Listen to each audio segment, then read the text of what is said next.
México es líder, 3 victorias de 3 victorias y solamente me queda preguntar si sí.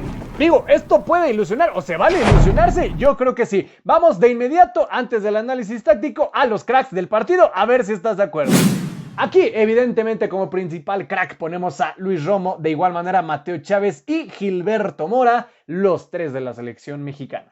Entramos a lo táctico y te explico. Chequia arrancó con un 3-4-3 y México con un 4-3-3, en donde muchas veces defendía con un 4-1-4-1, en donde el primer error que yo notaba era que Memote Martínez estaba demasiado solo cuando de repente ya se veía rodeado incluso hasta por 5 de la selección rival. ¿Qué sucede con todo esto? Que los recorridos eran casi todos defensivos. En el primer tiempo realmente creo que Chequia sí daba con balones largos cierto vértigo porque generaba profundidad, interiorizaban y de repente tenías hasta 3 jugadores bastante bien posicionados y los carrileros pasaban del 3-2-5 y de igual manera al 5-2-3 para defenderse. En este sentido, bastante bien. No es que dominaran, pero cuando menos tenía una posesión más clara. México, por su parte, cuando tenía el balón, quien me preocupó un poco, cuando menos en la salida, fue Edson Álvarez. Aquí se extrañó muchísimo a Eric Lira. ¿Qué pasa? Que cuando menos los jugadores que estaban entre comillas más cerca eran tanto Mora como Luis Romo.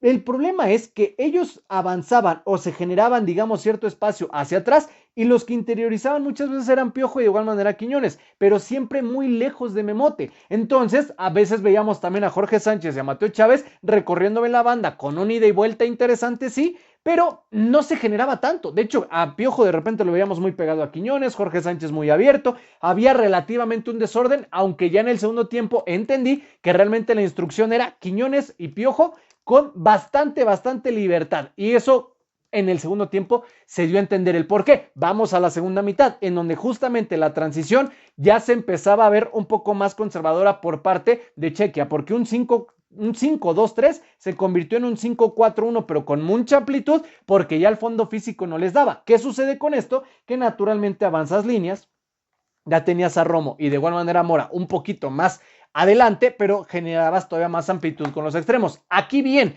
Memote siempre jugando perfectamente bien, aguantando el balón, tratando de ser ese jugador poste que recibiera el balón y redistribuir otra vez, en ese aspecto muy bien. En el momento en el que empiezan a subir, y ojo con este movimiento, cuando Chequia avanzaba, y aquí esto sí me gustó muchísimo de la selección mexicana, en donde sí bajaban todos, pero por lo regular se quedaban el delantero y los dos interiores con un contención, porque los que bajaban también eran los extremos. Es decir, te defendías como una especie de formación en pino por la amplitud que generabas, y aunque regalabas muchos saques de banda, muchos centros frontales, hay que ponerle palomita a Israel Reyes, de igual manera a César Montes, que sacaron muchísimos balones.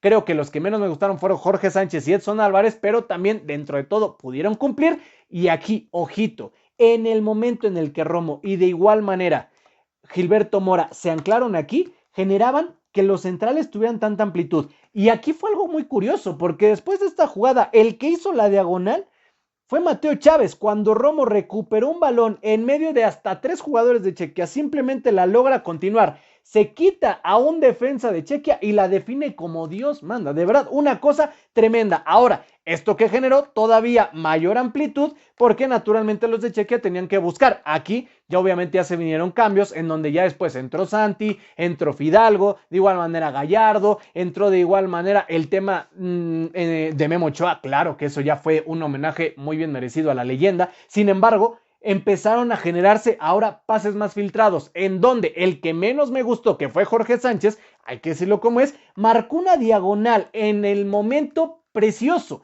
en la transición ataque-defensa de Chequia. Jorge hace esto, recorre en diagonal y Gilberto Mora, arrastrando el balón, detecta ese movimiento que va haciendo y pasa el balón entre centrales. Afortunadamente acompañaban tanto Quiñones como el centro delantero, y en medio de ese rebotadero simplemente Quiñones tuvo que empujar ese balón, pero por una muy buena diagonal que hicieron. Es decir, cracks, la mitad del pase, además de que Mora estaba dando buenos pases, es que te marque justamente esa línea de pase tu compañero, y Jorge Sánchez lo hizo muy bien. Ya el tercer gol creo que cayó más ya por presión justamente en donde los de Chequia no aguantaban. Sin embargo, repito, ¿se vio una mejor presentación de la selección en el segundo tiempo? Sí. ¿Terminó de convencer? Aún no. Siento que cuando menos en el momento de distribución de juego y en la velocidad de pasar en esa transición defensa-ataque todavía pueden mejorar más definitivamente, pero hay que decirlo, victoria es victoria en este partido, particularmente la segunda mitad. Creo que ha sido de lo mejor que hemos visto de México en este torneo. Es lo que nosotros vimos en este partido. Si tú deseas agregar algo más a este análisis, todas tus opiniones y conclusiones, déjalas en la cajita de comentarios.